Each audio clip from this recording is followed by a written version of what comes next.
Kula nu di kanca niki kisah nyata, sugih banget. Sangat-sangat sugih. Anake kiai. Nggih, tapi ra iso ngaji, tapi ora untuk tahu krungu ngaji, sugih gara-gara pedagang. Nggih barokah uripe, sugih tenan. Dekne kagum mbek Rasulullah itu sederhana. Dia itu pernah dengar Nabi itu dawuh, "Inna wa ta'ala ja'ala tis'ata asyari rizki fit tijarah." Allah itu membuat 9 dari 10 rizki itu fit tijarah. Andai kan rizki itu 10, 9-nya itu fit tijarah. Jadi betapa barokahnya tijarah. Ini alasannya sederhana. Ini macam pedotan anak kiai, jadi ya rada krungu-krungu sithik cek eling lah, memori di Mbah Alim cek eling. Tapi saiki wis kedonyan. Ya masuk akal. Pak Bah, menurut saya ibadah paling baik itu pedagang. Kiai sekali medit itu ben neraka, Pak. Perkarane ra tau ngamal. Nak pedagang ora tetep swarga. Kok iso ceritanya? Kiai kan sering saling tempel wong. Sekali medit neraka, duit ra golek kok medit ya. Dene anak kiai dadi wani ngritik kiai. Lah pedagang medit lah itu tetap lomo Pak. Misalnya aku pedagang medit, tetap bayari supir, bayari satpam, bayari tukang pel, karyawan. Karena nak tak bayari ra gelem kerja, nak ra kerja aku malarat. Jadi pedagang medit lah kan tetap bayar UMR kan. Jadi pedagang ora iso medit Bapak, gelem ra gelem bayar. Mulane barokah untuk rezeki songo iku jare. Yo medit itu praktek tenan dene, tapi dene ndek keyakinan medit itu tetap barokah. Dan saya setuju Bang dengan pendapat dia. Lan kanca-kanca sing meragi mriki nek kepengin medit barokah iku dagang. Wis aku bayang medit lah, asal tetap bayar gaji lho, nggih nang medite kebablas. Lho nggih to pedagang ku sak medit-medit asal bayar gaji kan barokah to nggih. Artinya simbiosis rezekinya akan kemana-mana kan. Saling ke base.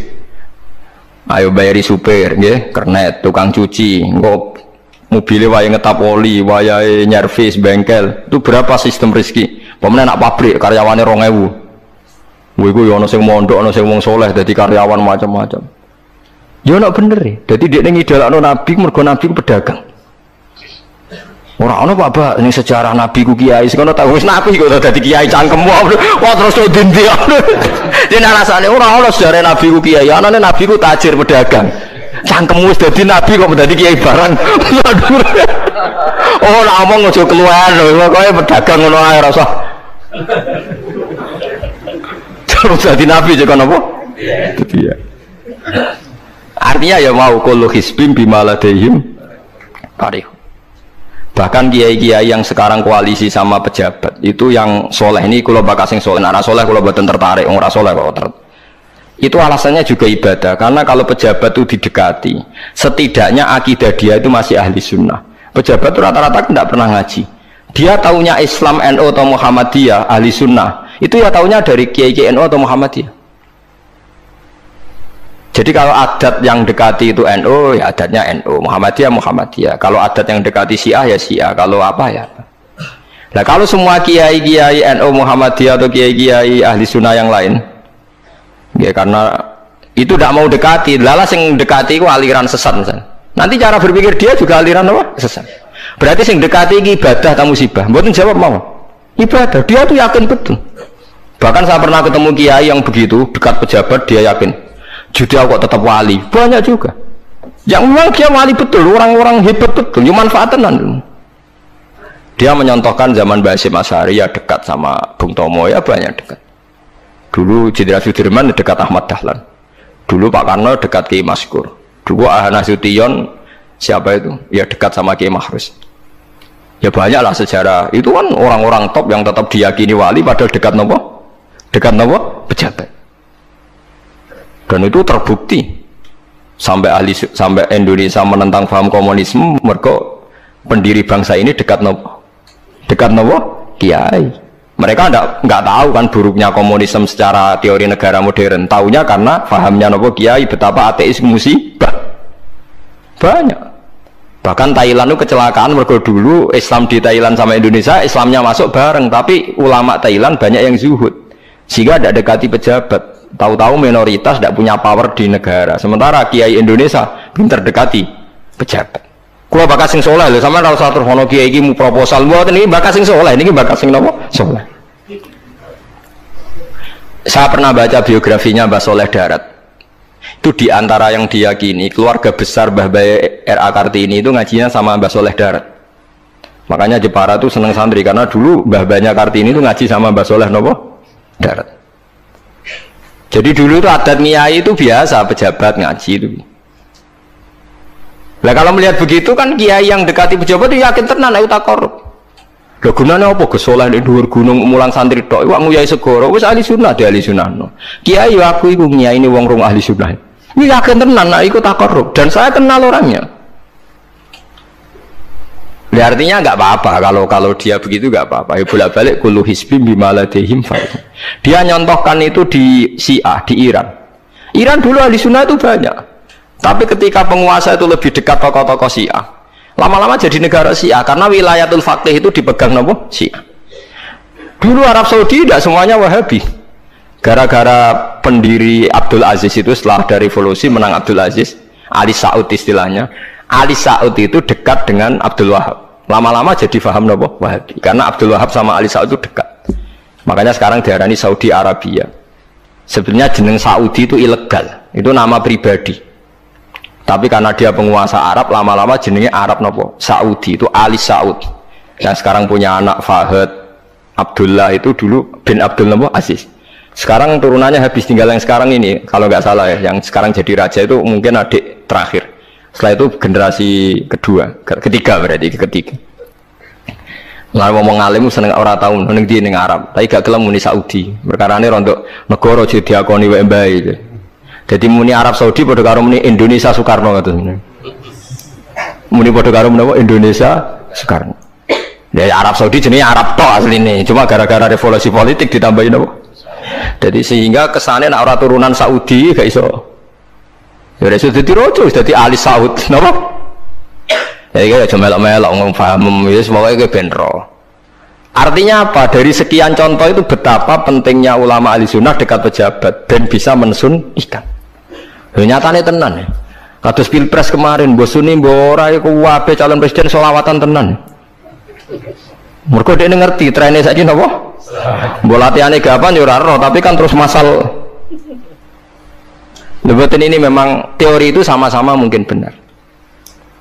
Begitu juga teori tuku tanah ini pulau contohkan. Sampai saya kita bedai. Ono tanah pinggir Ratan, pinggir Malioboro misalnya. Pinggir Malioboro. Mustafa Beruhin itu ahli dakwah terus ngandani. Niki ampun nggih maksiat itu dosa. Jenengan cangkruk teng mriki katokan cekak wong wedok maksiat dosa. Nek ra diencepi. Kamu siapa kok berani? Lu siapa kok wani ngeloroi aku? Jajal misalnya Mustafa Suga di desa miliar buat 1 triliun. Tanah ning kono iku dituku kabeh. Bareng ngono ana wong katokan cekak maksiat ning kono. Kowe aja ning kene, Nduk. Kamu siapa? Sing duwe. Bareng. Gampang ndi nganggo dakwah kiai mbek tuku. Jawab mawon sing. Lah ini dakwah bil hikmah mbek bil mal cepet di. Bilmal kan, dan itu ya tidak menyalahi Quran wajah itu di amwalikum. Mulane kula termasuk ngrasa dosa perkara ora sugih nganti ngoten niku. Tapi nek aku sugih nganti ngono ora sida ngalih ngoten iki. Mulane kula niku ya wis separo ngoten mawon. Lah sing sugih ora ngape perkara karepku. Mulane niki sing santri kula sing sugih-sugih nak kuat iku tuku tanah sing potensi dienggo maksiat. Nahi mungkar paling cepet niku niku. Mergo anggere takoki lu siapa? Sing duwe iku leren wis. Lengke to nggih. Gon-gon dalan sing dienggo maksiat, mbok loro tok kan suwi, tapi nek mbok tuku, terus tetep dienggo, nak ngusir kan gampang. Lu siapa kok ngusir sing duwe? Gampang ndi? Ha mulane mulai dhisik agama ora iso ninggal wong sugih. Bilal iku melarat. Dadine wali mergo melarat sabar ning tauhid. Tapi sing nyelametno donyane Abu Bakar. Jadi pancen mlakune agama kombinasi melarat ambek sugih. Mulane sing melarat ora usah ndonga sugih perkara ini nggo kombinasi. Tapi nek wis bosen banget yo oleh lah maksudnya ge. Nah donga ngeten tak wari Gusti contoh melarat mboten kula nggih mun wonten lho Gusti. Kadosnya tidak mendesak harus saya, tidak mendesak harus apa? Saya. Kita kula mun suwi yo Gusti dadi contoh mun apa? Paham ya, terus nahi mungkar niku nggih wonten istihade dadi. Nggih sama nahi mungkar dalam politik nggih ngoten. Dulu di Rembang juga banyak lokalisasi. Kalau masih ingat kecil saya dan ya kuat karena di backing oknum-oknum tertentu. Tapi ketika bupati itu mulai dekat kiai. Pernah era kakak saya kandung itu wakil bupati. Setelah itu anaknya Kiai Khalil. Sekarang itu teman saya malah yang jadi bupati. Itu ya rubahnya luar biasa karena ya guyonan mereka paling nyai Gus dakwai kesuwen. Bupati gampang Gus gawe SK ngongkon Satpol PP. Artinya jangan kira orang-orang baik yang lewat pejabat itu tidak kalah kontribusinya, ya banyak juga. Ini bakas sing soleh loh, ini bakas sing napa? Soleh. Artinya kullu hisbim bima ladaihim farihun. Yang yakin dengan kebaikan bentuk ini juga banyak. Kowe aja mau meyakini dhewe apik kok Mustafa, langgare cilik tetep istiqomah, nak bar wiridan ora donya. Iku ya apik, tapi dene ya ben yakin bener dhewe ben terus. Nah dene yakin terus calon bupati malah dadi kan. Tapi jangan merasa benar sendiri. Ya yakin saja kalau dia benar. Tapi jangan yakin benar sendiri karena dia tidak bisa bikin SK untuk membubarkan tempat maksiat. Utawa oleh suatu tanah sing dienggo napa? Maksiat. Jadi pilihannya bubarno niku. Nah sampean takok, lah nek ulama ra kalah, goblok kena ulama kalah. Ulama tetap paling bener. Perkarane piye? Wong sugih mau iso ngusir wong maksiat kok tanahe ning tanah liya, tapi ora iso ngilangno maksiat mentale wong iku. Lha iku sing rada betah ngilangno sak mentale iku ulama. Mulane ulama takoki, "Lah kok iso tapi sampean ora iso ngusir kok nggon maksiat, tapi mau pindah tok wonge tetep maksiat." Lah sing iso nobatno iku ulama. Ya rada menang meneh maksudnya ya rada lumayan. Mulane kula nganti saiki cek susah. Kula nanti maca kitab ana cerita, muga-muga ora bener cerita iku. Tapi kula kadung maca, ajane nyesal kula maca niku. Tapi kula kadung napa maca. Dadi ana wong mati syahid, wong melarat, wong lomo sugih ambek kiai alim. Niku ning pintu swarga. Wis jelas mlebu swarga. Lha iso bantah-bantahan. Jari sing mati syahid saya dulu karena jelas di hadis-hadis sahih itu mati syahid itu spesial. Jadi saya paling berhak masuk dulu. Jari sing melarat enggak. Di hadis-hadis orang melarat sabar itu spesial, jadi saya dulu. Jadi sing sugih enggak, orang kaya dermawan itu spesial, jadi saya dulu. Ulama yang menengah, roh wong telu goblok bantah-bantahan ulama yang menengah. Bareng menengah, ulama yang jangan ulama kan dia menang, dia lah ya bingung karena ulama kan banyak pertimbangan. Sing marahi iku dekne kabeh. Akhirnya Allah ngutus Jibril, ya Jibril, beri keputusan sama mereka. Ya, Jibril kan malaikat paling terpelajar. Jibril takok.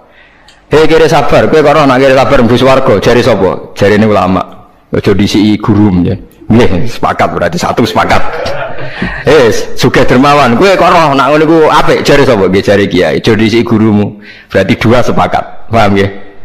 Mati syahid, kowe karo nak syahid ganjarane gede. Kata Pak ulama, aja disiki gurumu. 3 orang ini sudah ikhlas ulamanya dulu karena 3 orang tahu itu dari apa ulama. Ya berarti sepakat kan ulamanya dulu ya Jibril kita sepakat. Ulamanya sira gelem.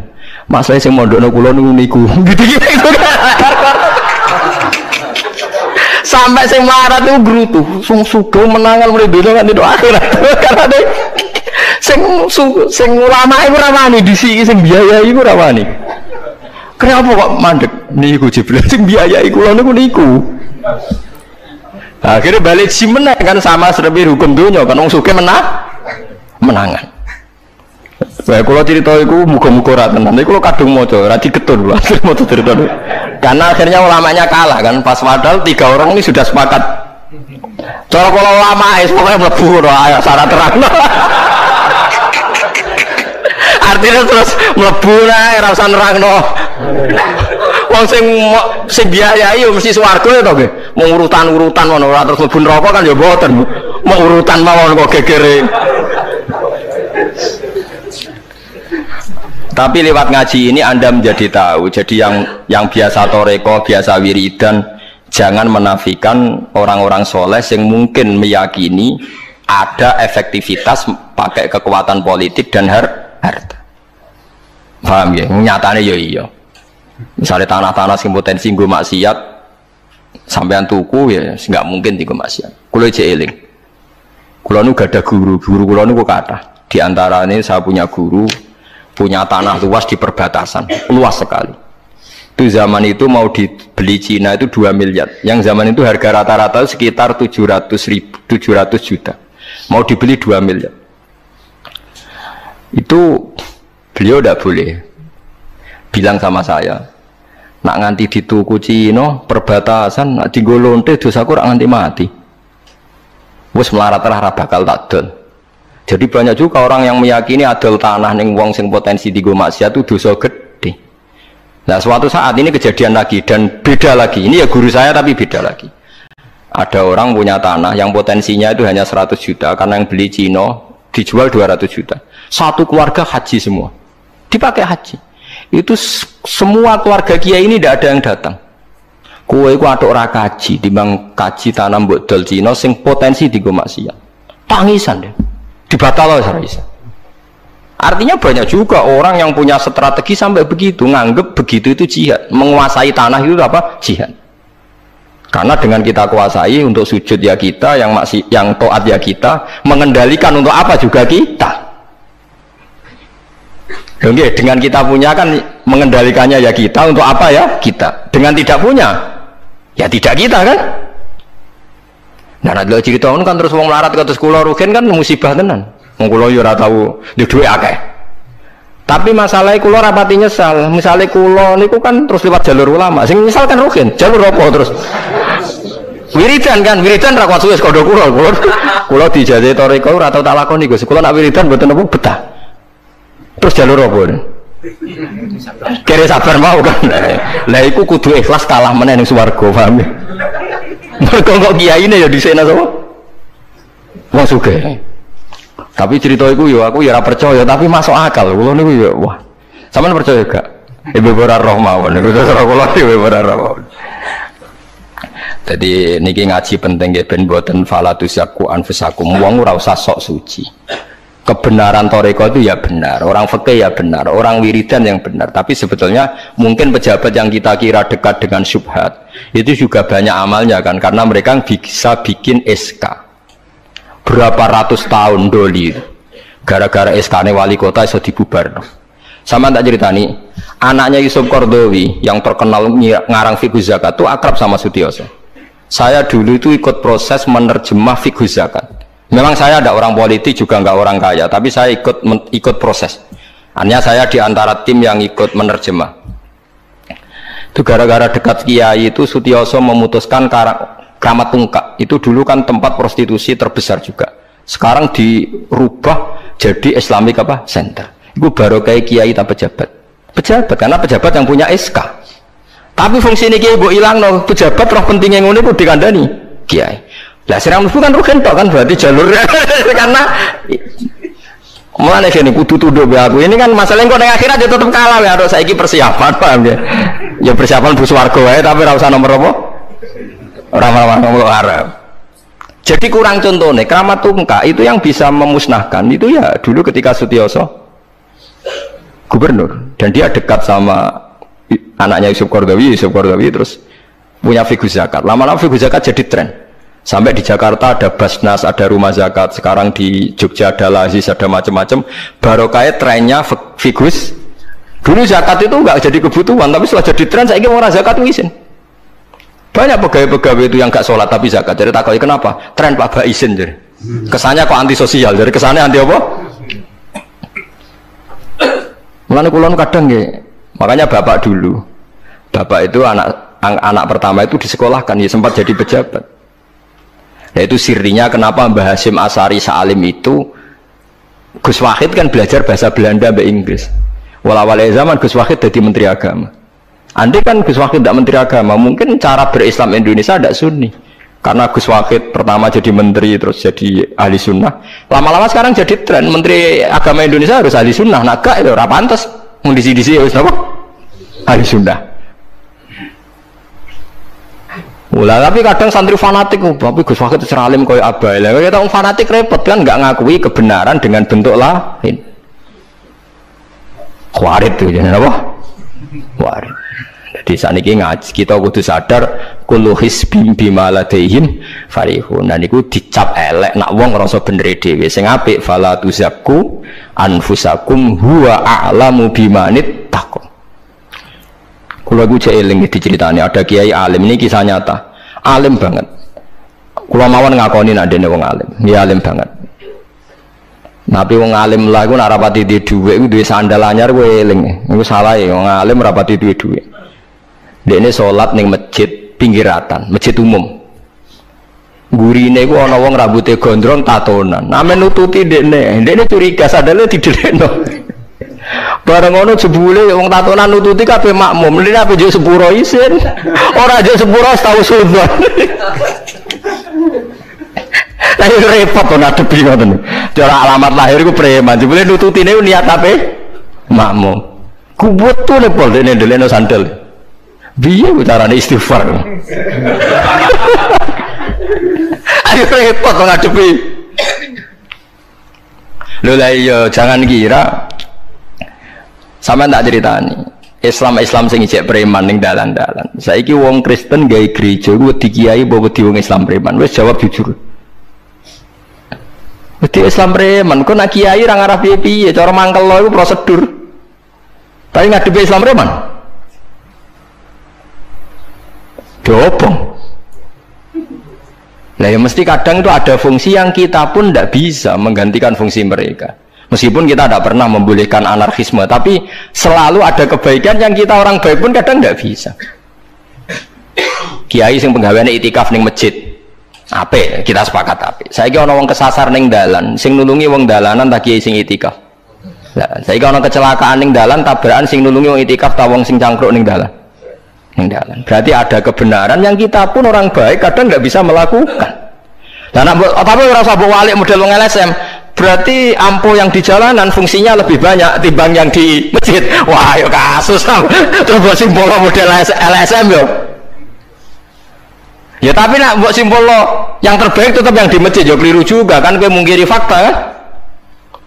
Yang bener ya ulama tetap fala tuzaku anfusakum, ora usah sok napa suci biasa semua yang lakoni apik kados kula mulang-mulang pengen ngenteni mati wis sesuk mati dhewe ora mati apa mati dhewe mun kula terusno gitu terus eling-eling menapa kula hisbim bima ladehim napa farihun bal qulubuhum bale utawi atine kufar ayil kufaru tegese atine wong kafir fi khamratin ing dalam kebodohan jalatin tegese kebodohan min hadza sange ikilah Quran wong kafir ku blas gak gelem pahami Quran walahum lan tetep kedue kafir amal te ana kelakuan min duni dalika kang ora kelakuan sing kaya dilakoni wong mukmin.